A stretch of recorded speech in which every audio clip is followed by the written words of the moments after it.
3 days away. They had cancellation after cancellation after cancellation. And I remember one of the chapters of the book, I interviewed and got to know a chap called Alan Gauntlet really well, superb man.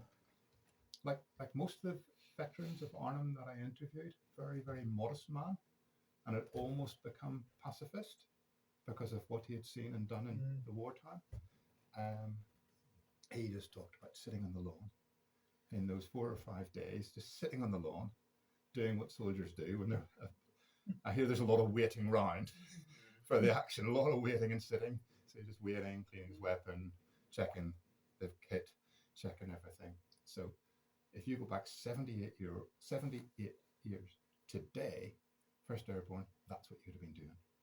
Sitting, waiting, and being pretty cross because another op had been cancelled. So we go back then to the summer of 1945, just to position this. So Arnhem was basically 10, 11 days from the 17th of September, dropped in with munition and supplies for 2 to 3 days. They fought like Red Devils and eventually had to be extracted. But so you go forward to the summer of 1945, so July, August, you're not even a year after the battle. And my uncle has a difficult message to deliver to the veterans. He didn't do it personally. He simply got the message out there. But there's a call out, basically. A call out to the First Airborne saying, you remember what happened a year ago? Who wants to go back and make a movie about it? That's a tough gig, isn't it? So less than a year. So they took 120 veterans were selected. A lot of them came down from Norway because they were in there for the German surrender. Some of them had literally just been released from POW camps. 120 were assembled and they went in and filmed. And the bit that keeps, when you're watching this today and you're watching them, you keep having to pull yourself up and think, every person you see on screen is a veteran. And they're making it 1 year, within 1 year, of a very significant, probably at the time, the public perceived it as a defeat. Now, why is it a great war film? My uncle, we're going to step into his military career, because he was a military man, and he knew what it was like to take a defeat. So if we go to August 1915, you want to be more precise about it, we go to the 9th and 10th of August 1915, and you go up above Suvla Bay, and you keep going up high, you keep going higher until you reach a little isolated spot up on the top called the Farm. That's where the 6th Battalion of Royal Irish Rifles were wiped out. So, roll call, 9th of August 1915, 22 officers, 1 medical officer, 748 other ranks. And the next line I can almost not call out. So roll call on the 12th of August, when the remnants had come down from the farm, left their friends up, a lot dying in the burning gorse. 18 officers dead or wounded out of 22. 351 other ranks dead, wounded, or missing. So it's an unimaginable scale of warfare. So, and it was with Gallipoli, it was a withdrawal and it was a defeat. And this is where I need David here, and he would have loved this section, because you look at the various regiments in the Royal Irish Rifles, and particularly those that were in the 36th. They're well known, they're chronicled, they're written about, the song is written about. You go to the 6th Battalion, Royal Irish Rifles, and hardly a paragraph. They were just almost airbrushed from history.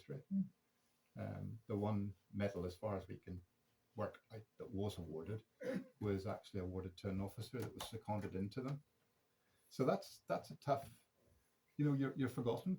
And I think when I look at when Brian got the ticket to make this film, in my head I'm thinking he thought we were airbrushed, but this isn't going to happen to the first Airborne.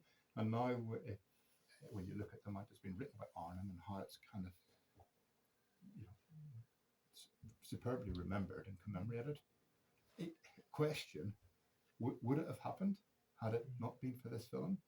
Because the guys thought they took a beating and they weren't really keen on doing it. So back to how did he get 120 soldiers to volunteer? Anybody know the answer? Pay them £3 a day. I think it was. So the hands went up. So the little picture, I don't know where it is. Is it still around? It's just. Oh yeah, it's just there. The Hugh Ashmore, who's part of the Pathfinders, told me that the CO, Bernard Wilson, said to the guys out in Norway, who wants to go? £3 a day, every hand up. So that's how they got them. They then offered them an additional bounty that if you could come up with a script line, you'd get something. But if you came up with a script line that was used, there was quite a good bonus given. So Brian had used a guy called Lewis Golden, who was a novelist, to prepare a script. And he didn't really like it. It was okay. So he went and then he went to the guys for script ideas.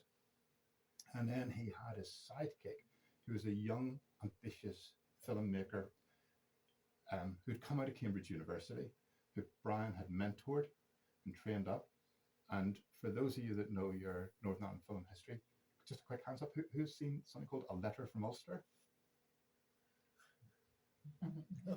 So tomorrow, folks, I've got a bit of homework for you because we put it on YouTube. It's there for everybody to see. I have it.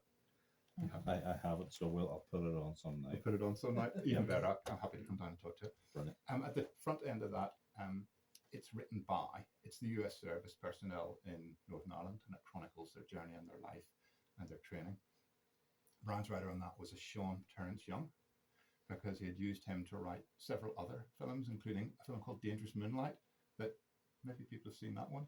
Warsaw Concerto, Dangerous Moonlight. Okay, so Sean Terence Young. Does it ring any bells with anybody? It should.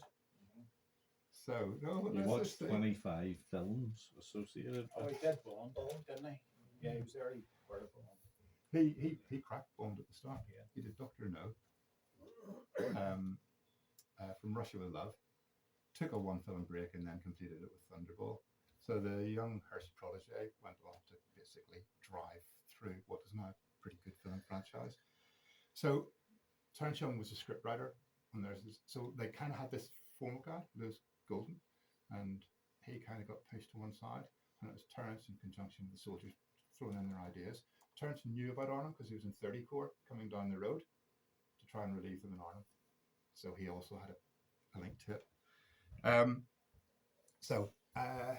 The film went down well at the time, sadly forgotten now, but I've been drumming it up for the last 10 years and people are now really getting behind it because they thought it was kind of a quirky black and white kind of wooden acting film. What's going on here?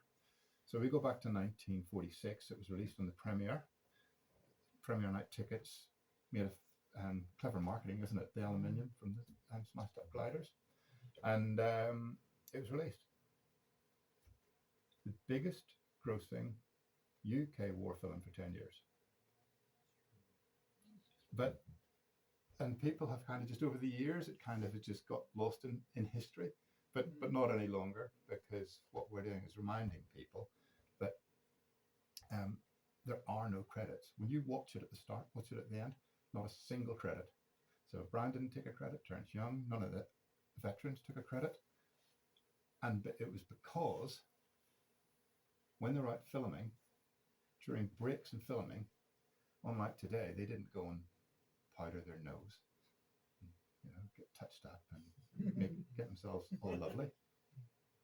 They went out and remembered their mate who they buried in a slit trench, identified them, and the War Graves Department were in gathering the bodies. So after they'd been doing that and filling breaks, they were saying, we don't want our names up. It has to be, and you'll see at the start, they put at the start, when it scrolls down, just watch it, they say, this is an everlasting tribute for the men that we basically left behind, the men that fought at Arnhem. So it's kind of over the years it's been forgotten because people are thinking, well, who are the big stars? No, there's no stars. Who are these people who say they're acting a bit wooden? Well, they're acting a bit wooden because they were there.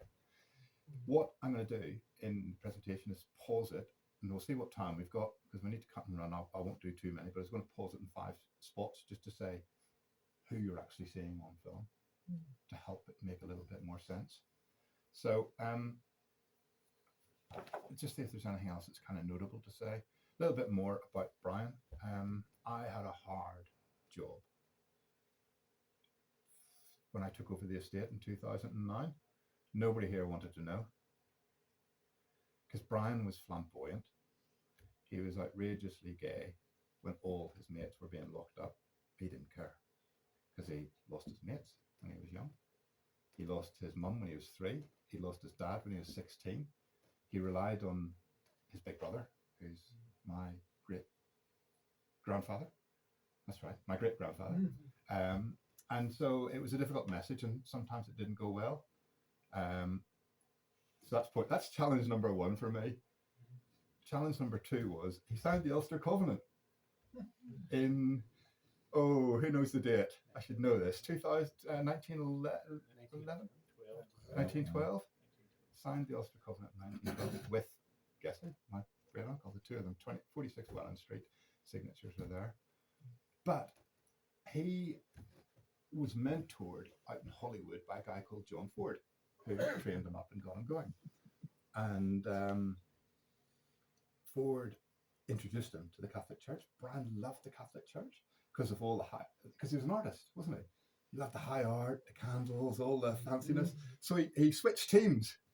He switched teams. So he switched religion and converted. And then finally, for the military guys, the nail in my coffin for trying to push Brian 15 years ago was he deserted after Gallipoli. He wasn't shot at dawn, obviously. He deserted. He went on the run after Gallipoli. But it has a neat twist because Brian is an extraordinary character. He rejoined. He knocked 5 years off his age. Apparently this is how you do it. You knock 5 years off your age.